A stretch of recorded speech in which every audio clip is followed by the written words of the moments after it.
Any of us who are Aliens fans, and let's face it, who isn't, have been speculating over the last few years about just how did engineers create the humans. We've also wondered about the origins of the Xenomorph and all of its other forms. Well, thanks to the folks over at Collider.com, we now have some juicy information on Alien Covenant from Ridley Scott himself. During an interview on the set of Alien Covenant, Ridley was discussing the idea that he should have never left the Alien franchise to begin with. He went on to say, "It really shouldn't have ended. So we've come back with a very simple idea. Who made them? No one ever asked that question. In Alien, it was just about, there it is. It exists, and this is what it is. 7 guys and gals on a steel hull. Frankly, the old idea of the old dark house, the old horror genre. Who's gonna die next?" The fundamental basis of Alien was just a pretty old B movie, but because the cast and the talent was so good, it turned out to be an A+ movie. So we've reinvented the idea of Alien, I think, which is that Covenant gets us a step closer to who and why this thing designed to make human beings. And if you think it's the engineers, you're dead wrong. Now, if you didn't get that last part, neither did I. It really didn't make sense. It's almost like it was missing words or something there, if they just quoted him wrong. So I did a little more research, and I found out that moviepilot.com also had someone on set there, and they have a little different version of that quote. Basically, in theirs it says, "Covenant gets us a step closer to who and why these things were created." And I think they're talking about the Xenomorph. It then says, Scott then nods to a massive stone engineer set, and then stares back at them saying, "If you think it's them, you're dead wrong," meaning the engineers didn't make them. So if you look at both quotes, I pretty much think that Ridley is saying that Covenant gets a step closer to finding out who made the Xenomorph and who made the humans, but possibly who also made the engineers, and I think also that the engineers may not have made both the Xenomorph and the humans. Either way, it seems that Ridley may just have a surprise in store for us when it comes down to actually who made the aliens, the humans, and even the engineers. According to AlienCovenant.com, they have sources that state the beings discovered on Paradise were either human or another link in the chain, so to speak, not engineers. Engineers did not create the humans, but are part of a linked evolutionary chain set in place by another, higher being.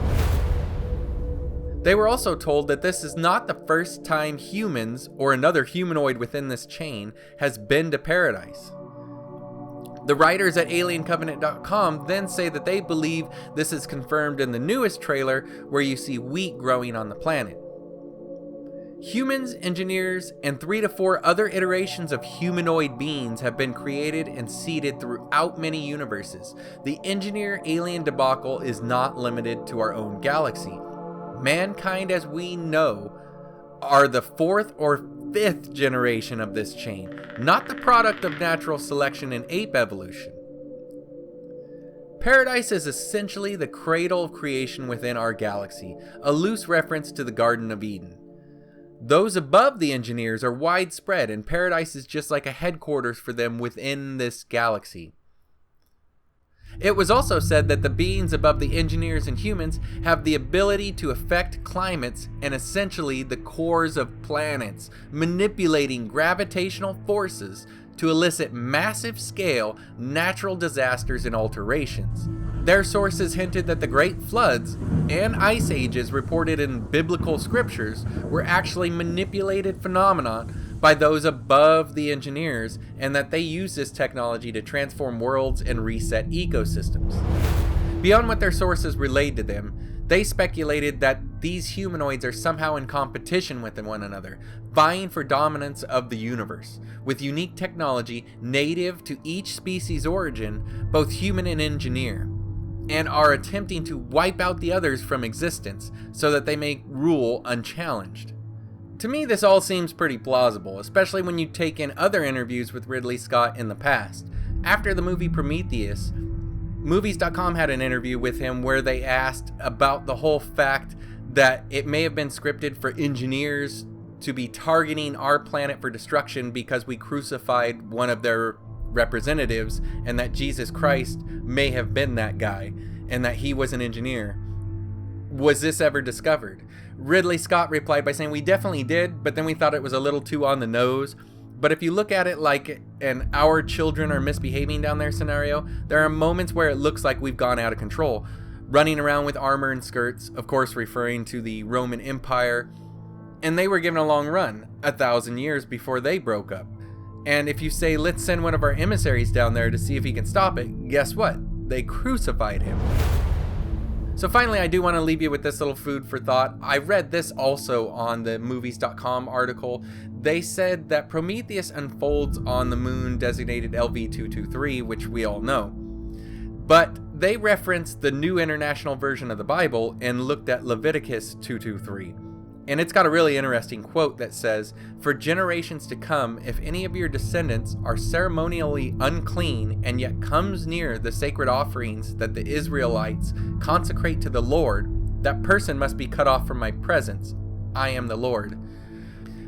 Wow, see, and that doesn't really look like too much of a coincidence to me there. That actually looks like Ridley Scott was using this part referring to the part in Prometheus where Waylon and David meet the engineer and then he attacks them.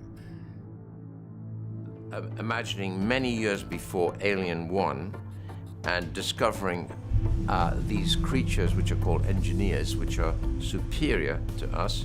Are they gods?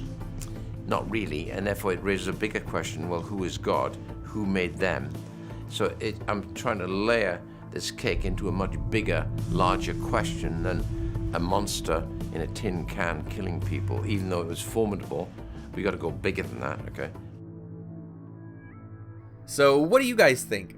Are the engineers, humans, and the aliens all one big happy family? Is the alien still a weapon or just another iteration in the evolutionary chain of humans and engineers?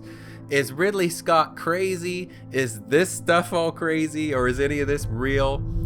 Let me know down in the comments. And if you liked the video, if you could leave a like, it would help out so much. And if you just found the channel, why not subscribe for all the new content? Thanks for watching, everybody.